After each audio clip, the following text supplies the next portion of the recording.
Hi friends, welcome to my channel Sana kitchen and vlogs. నేను ఈరోజైతే ఎమ్మి బిర్యానీని అయితే ప్రిపేర్ చేస్తున్నాను. నేను చూపిస్తున్న విధంగా అయితే మీరు ఒక్కసారి బిర్యానీని ఇలా అయితే ప్రిపేర్ చేసుకోండి. ఇదైతే నేను పక్కా కొలతలతో అయితే మీకు చూపిస్తాను. నేను దమ్ బిర్యానీ అయితే సింపుల్ టేస్టీగా అయితే చేస్తున్నాను. పదండి మన రెసిపీలోకి. ఫస్ట్గా అయితే నేను చికెన్ అయితే స్కిన్లెస్ తీసేసుకున్నాను.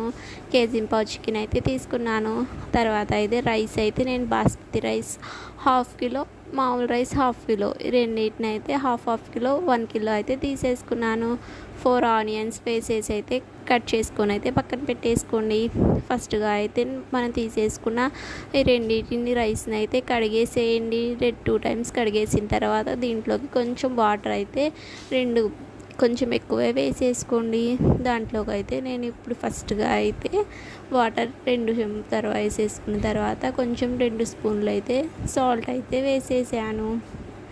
వేసేసుకున్న తర్వాత దాంట్లోకి మనం మసాలా దినుసులు ఉంటాయిగా అన్నిటిని అయితే ఆల్ స్పైసెస్ మొత్తం అయితే యాడ్ చేసేసాను. 2 పచ్చిమిర్చి మిరపకాయలు అయితే యాడ్ చేయండి. కొత్తిమీర పుదీనా కూడా యాడ్ చేయండి. తర్వాత అది మొత్తం అయిపోయిన తర్వాత అయితే అది రైస్ కుక్కర్లో అయితే 70% ఉడకనివ్వండి. తర్వాత అయితే ఆయిల్ వేసేసుకొని ఆనియన్స్ కూడా ఫ్రై చేసుకొని పక్కన పెట్టేసేయండి. ఇప్పుడైతే మనం చికెన్ మ్యారినేట్ అయితే చేసేసుకుందాం. ఫస్ట్గా అయితే కేజీ చికెన్ తీసుకొని 2 స్పూన్స్ అయితే అల్లం వెల్లుల్లి పేస్ట్ని అయితే యాడ్ చేశాను. తర్వాత అయితే స్పైసెస్ అన్నీ యాడ్ చేసేసాను. కొత్తిమీర పుదీనా కూడా యాడ్ చేసుకోండి. తర్వాత అయితే మనం తీసేసుకున్న దీంట్లోకి అయితే 2 స్పూన్స్ అయితే సాల్ట్ని అయితే యాడ్ చేయండి. చేసేసుకున్న తర్వాత కొంచెం ఒక చిటికెడు పసుపుని కూడా యాడ్ చేసేసుకోండి. 2 స్పూన్స్ కారాన్ని యాడ్ చేయండి. చికెన్ మసాలా అయితే నేను ఒక ప్యాకెట్ అయితే యాడ్ చేశాను. 1 కప్ పెరుగు కూడా యాడ్ చేసేసుకోండి. లాస్ట్గా అయితే మనం ఫ్రై చేసేసుకున్న హాఫ్ ఆనియన్స్ అయితే దీంట్లోకి యాడ్ చేయండి. హాఫ్ అయితే పక్కన పెట్టేసేసుకోండి. లాస్ట్గా అయితే మనం ఆనియన్ ఫ్రై చేసేసుకున్న ఆయిల్ 1 కప్ అయితే వేసేసుకున్నాను. తర్వాత అయితే 1 నిమ్మ చెక్క అయితే యాడ్ చేసేసుకోండి. ఇదంతా బాగా కలిపేసుకొని 1 స్పూన్తో అయితే బాగా కలిపేసుకొని అయితే 1 గంట అయితే మ్యారినేట్ చేసుకోండి. లేకపోతే మీకు టైం లేకపోతే నాలాగైతే దీన్ని స్టవ్ మీద అయితే పెట్టేసి అయితే కొంచెం ఒక 10 మినిట్స్ అయితే బాగా మగ్గనివ్వండి. టైం ఉంటే మ్యారినేట్ అయితే చేసేసుకోండి. నాకు టైం లేదు, అందుకే నేనైతే త్వరగా అయిపోవాలని దీన్ని అయితే స్టవ్ మీద పెట్టేసి సన్న మంట మీద ఇక్కడ చూపిస్తున్న విధంగా అయితే కొంచెం సేపు అయితే కుక్ చేసేసుకున్నాను. ఇలా చేసేసుకున్న తర్వాత ఇప్పుడైతే ఈ 70% అయితే రైస్ ఉడికిపోయింది. ఇలా మనం పట్టుకునే 2 వక్కలుగా అయితే పర్ఫెక్ట్గా ఉడికిపోయినట్టే. ఇప్పుడైతే మనం దీంట్లోకి అయితే ఇది మీడియం ఫ్లేమ్లో పెట్టుకొని దీంట్లోకి అయితే మొత్తం యాడ్ చేసేసుకుందాం.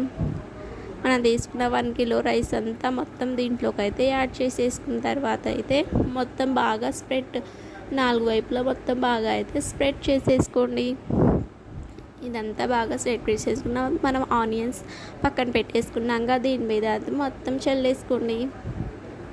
దీంట్లోకి పైన గార్నిష్గా అయితే మనం కొత్తిమీర పుదీనాను కూడా వేసేసుకోండి. ఇప్పుడు కొంచెం మిల్క్ తీసుకొని దీంట్లో ఫుడ్ కలర్ వేసేసుకొని పైన అయితే బిర్యానీ కలర్ రావాలి కదా మనకు, అందుకే ఇలా అయితే నేను చూపిస్తున్న విధంగా రౌండ్గా అయితే దీన్ని యాడ్ చేసేసుకోండి.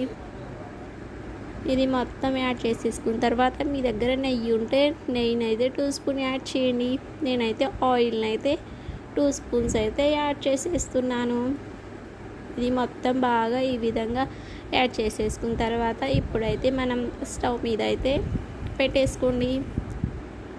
పెట్టేసుకున్న తర్వాత దీని మీద దమ్ బిర్యానీ కదా, ఆవిరిపోకుండా అయితే నేను చిన్న రోకలను అయితే పెట్టేశాను. ఇలా పెట్టేసేసుకున్న తర్వాత ఒక 10 మినిట్స్ అయితే హై ఫ్లేమ్ మీద అయితే ఉడకనివ్వండి. తర్వాత ఒక 15 మినిట్స్ అయితే స్లిమ్ మీద ఉంచేసేయండి. ఎమ్మీగా అయితే మన చికెన్ బిర్యానీ అయితే ఈ విధంగా అయితే రెడీ అయిపోయింది. నేను చూపించిన విధంగా అయితే మీరు ఒక్కసారి అయితే ట్రై చేయండి. నేను ఎప్పుడు చేసినా ఇలాగే చేస్తాను. చాలా సూపర్ టేస్టీగా అయితే ఉండిద్ది. మీరు ఇప్పుడు దాకా చికెన్ బిర్యానీ చేయడం రాదా? అయితే ఇలా ఒక్కసారి మీరు ట్రై చేయండి. మా ఇంట్లో వాళ్ళలాగా మీ ఇంట్లో వాళ్ళు కూడా సూపర్గా ఉందని అయితే అనేస్తారు. ఈ యమ్మీ యమ్మీ చికెన్ బిర్యానీ వేడి వేడిగా అయితే తినేసేయండి. సూపర్ టేస్టీగా అయితే ఉండిద్ది. మరిన్ని వీడియో కోసం నా ఛానల్ని అయితే సబ్స్క్రైబ్ చేయండి. ఈ వీడియో మీకు నచ్చినట్లయితే ఒక లైక్ ఇవ్వండి. Bye friends.